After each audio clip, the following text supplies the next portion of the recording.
experience in the automotive industry. He is currently the Chief Commercial Officer of Karsan since 2020, and Karsan is a Turkish commercial vehicle manufacturer, and I'm very happy to introduce him, and the floor is yours.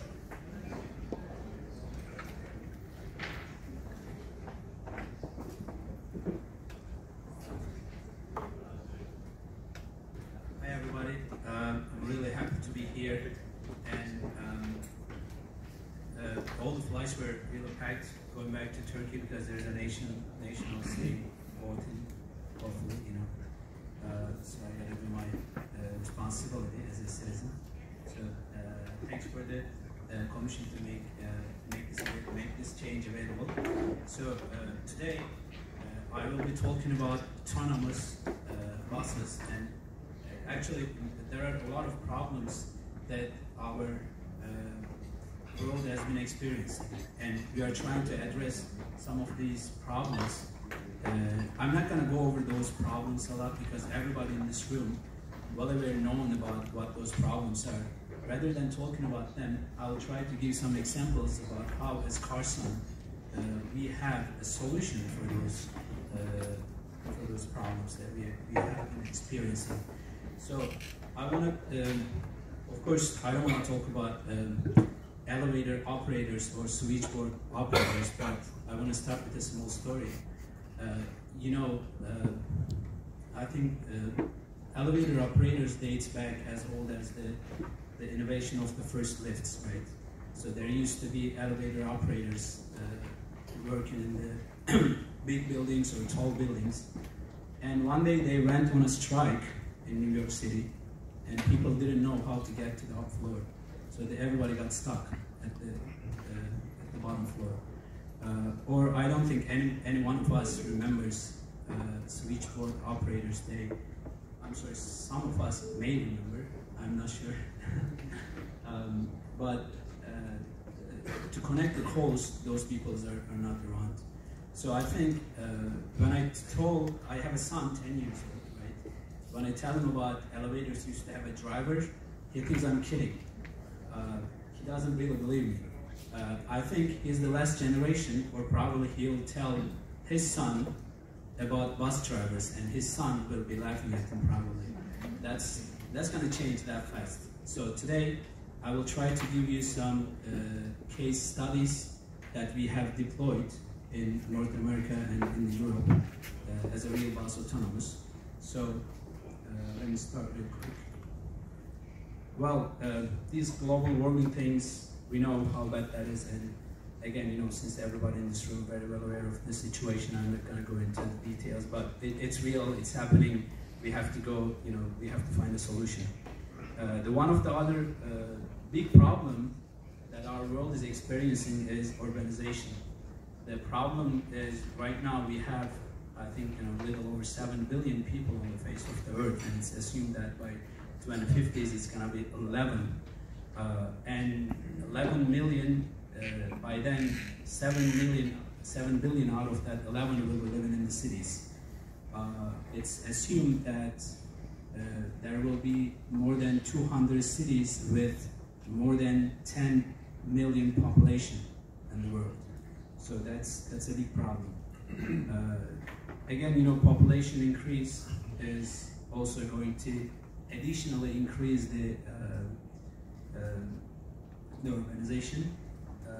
But there is another thing, it's like a contrast, but it does happen, which is suburbanization, because some of us who can afford to go outskirts of the cities to get rid of the crowded cities, but in return this increases the mobility demand. The mobility increases, but less living spaces. I mean, I'm staying at a different hotel, which is just like 30 minutes walk distance here. I'm having really hard time to get here, even just because of the bikes. Bike is maybe one of the best friendly way of transportation, but still, interestingly, maybe I'm not used to it. I mean, please don't get me wrong, for the people living in the city, fully show respect. People trying to go to work with with leaving no carbon footprint is really appreciated.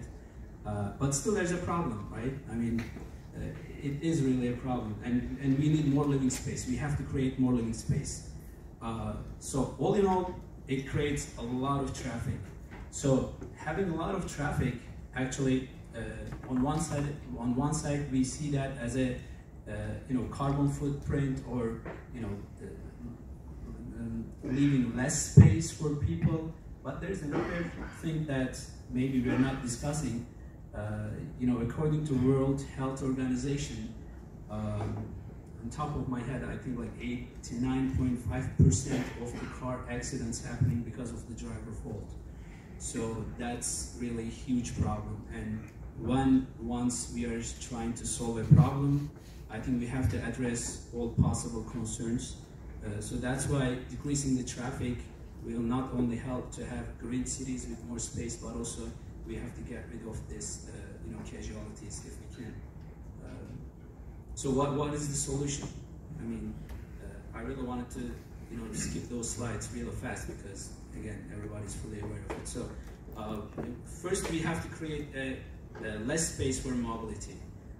You can see on the slides, and there's actually 50 cars in that slide, and how crowded that looks, and the bikes or the scooters versus buses. So regardless of bus being diesel or whatever the sort of the powertrain fuel source, using bus is really helps, solves a lot of things. But what kind of bus?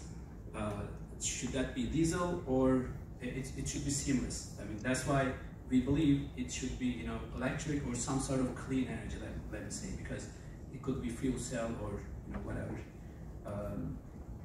But it also needs to be autonomous as well, right? Because once we have a driverless bus, we will be solving most of the other problems that our cities are experiencing.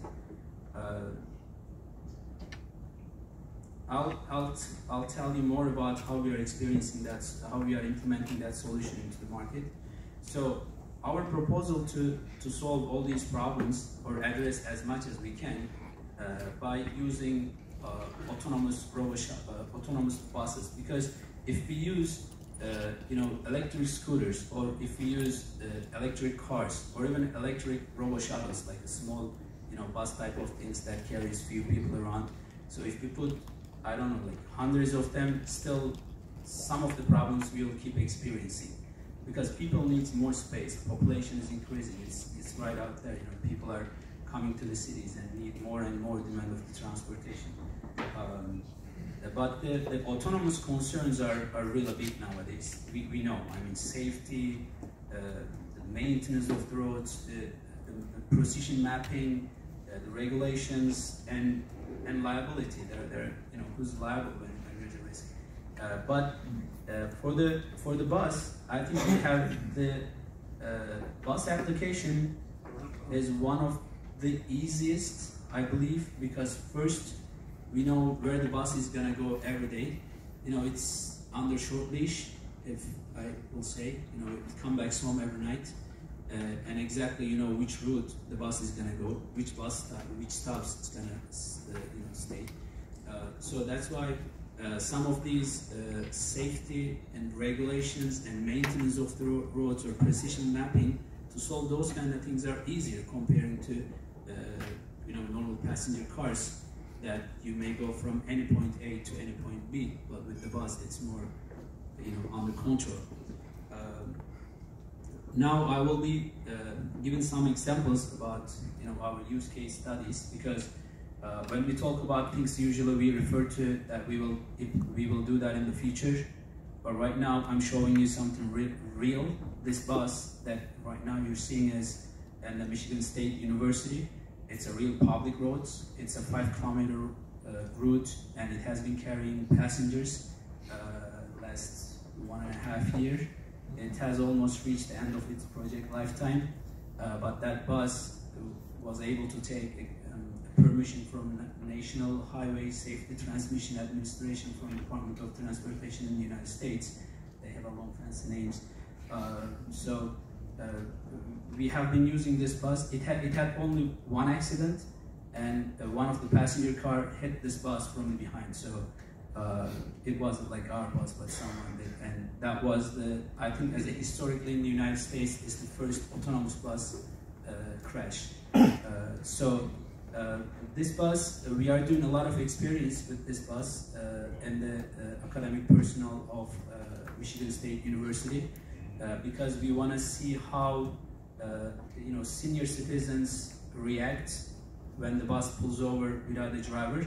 Actually, this bus has a driver sitting in the driver's seat, but as a safety driver, he's not touching anything. But when we say the passengers that this bus is driverless, I mean, normally something that you wouldn't pay attention if you get in the bus. You don't really care if the driver is, doing the right things, right maneuvers, keeping the, hands on the wheels. You don't pay attention. But when you say everybody that this bus is driverless, they try to see, what's going on, and we keep monitoring all the passengers' reactions and try to make some analysis about ridership psychology as well. And what we have also seen with this bus is, I think, one of the earlier conversation here mentioned about the efficiency. I think efficiency is really a big issue. And for the same electric bus, if we let one of the best, most experienced drivers drive the bus versus autonomous driving is around 18% less, more fuel efficient. Because the bus can talk with the the traffic lights, because it makes the best deceleration and acceleration for the driver comfort and fuel consumption. From this bus, we have learned a lot. And another project that we have done is, it was the Europe's first self-driving bus with passengers. It has been carrying ticketed passengers for last, I believe it's been more than 5 months, or maybe 6. It's in the city of Stavanger, Norway. So we have a dedicated route. It's again, public road. It is one of the standard route of the Stavanger, and now this bus has a special permission from the city authorities, and even I think the Department of Transportation Minister also joined our launch back then. With this bus, we have been carrying in the first week, I think we carried, or in the first month, I'm sorry, I don't really remember, but we carried more than 6,000 people in a really short period of time. Because what I tell this number is, why I tell this number, there are a lot of autonomous shuttles or autonomous vehicles out there, but this is a real bus, with the real air conditioning, real heating, real seats, the real bus. It's not like no disrespect to all the studies, because all the studies are important and contributing to our bus transportation community. But like a small box with 4 wheels and a joystick, I don't consider that as a bus, and it won't really be solving some of the problems that I mentioned earlier. With those, we have also some another examples that I'm not showing them here, but we have 2 buses running in Turkey, one of them at the President Palace, the other one is in the Istanbul Technical University. We have a project in Israel and 2 projects in Spain right now. Also, we are developing on-demand projects, and also platooning we have been working. So depending on the different needs of the city, and this bus is 8 meters, by the way. I mean, I didn't. This presentation is not about introducing our company, so that's why I didn't put any slide about who we are and what we do. But we are a bus manufacturer, and we produce buses from 6 meters all the way up to 18, 6, 8, 10, 12, and 18. We have electric and fuel cell buses. We also manufacture cars for company or heavy medium or we build trucks, companies like Renault, Peugeot, Hyundai, so many different worldwide companies. We produce their vehicles in Turkey. We're located based in Turkey. So right now we are delivering our buses all the way from North America to Japan and in Europe as well. We have deployed 96% of the Turkish electric bus export. We put more than 600 buses on the field so far, electric bus. And we have consolidated kilometer mileage more than 10 million, I assume. So, having said all of these, we have the technology ready, and we have been working with some different authorities in North America, Europe, and Asia. Asia meaning Dubai, Qatar, and Israel. So we have some projects.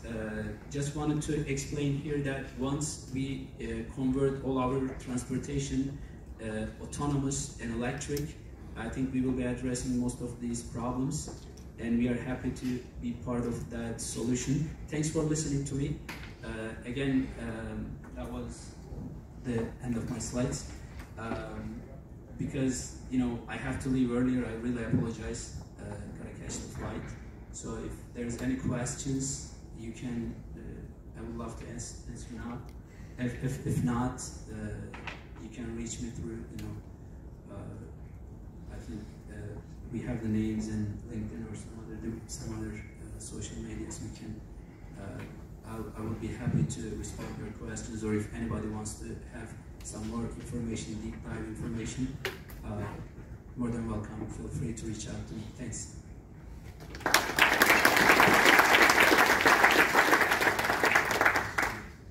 Thank you so much, Deniz. I would say that we have a short Q&A now.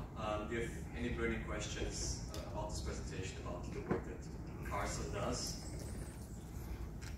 Here,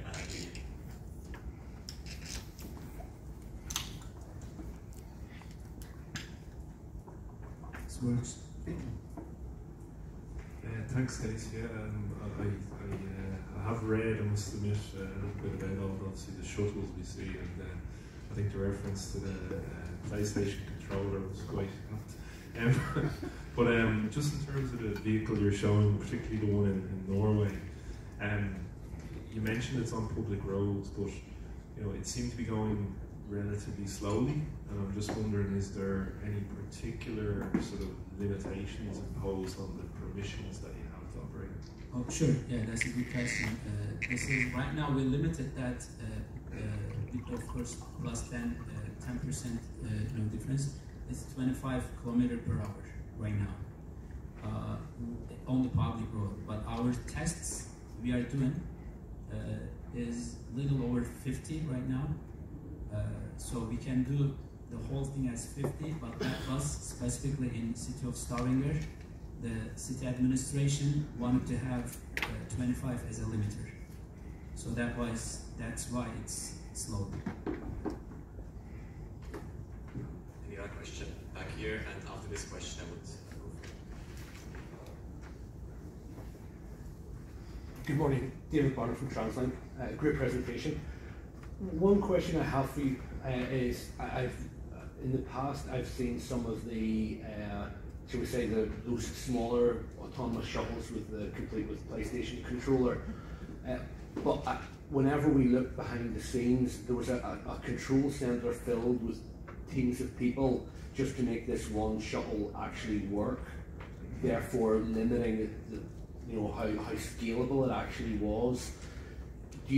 Does your product need that same control centre and that same back office resource to make it work, or can that actually be deployed in scale to a transport operator? We don't need back support central center. We have a special design team, R&D team, and we are doing this bus in cooperation with two different universities and one institute in San Francisco. Also our R&D center. So if you want, for example, if we put one of that bus in your fleet, you won't need a back support office full of engineers. But within the bus, we still have we still have a, the actual safety driver can handle everything which is required for the bus. Because in our case, our position mapping, we believe, is where our IP creates the biggest advantage. So the simple answer to your question is no, but that's a great technical question. If you would like to get more information, we can discuss later and deep dive into it, because I have a lot to say, but I don't want to take up the time of other speakers. Teşekkür ederiz. Thank you so much. Thank you. Applause for you. Thank you so much. Next up is Dimitri Konstantas. You are professor at the Geneva School of Economics and Management, and you're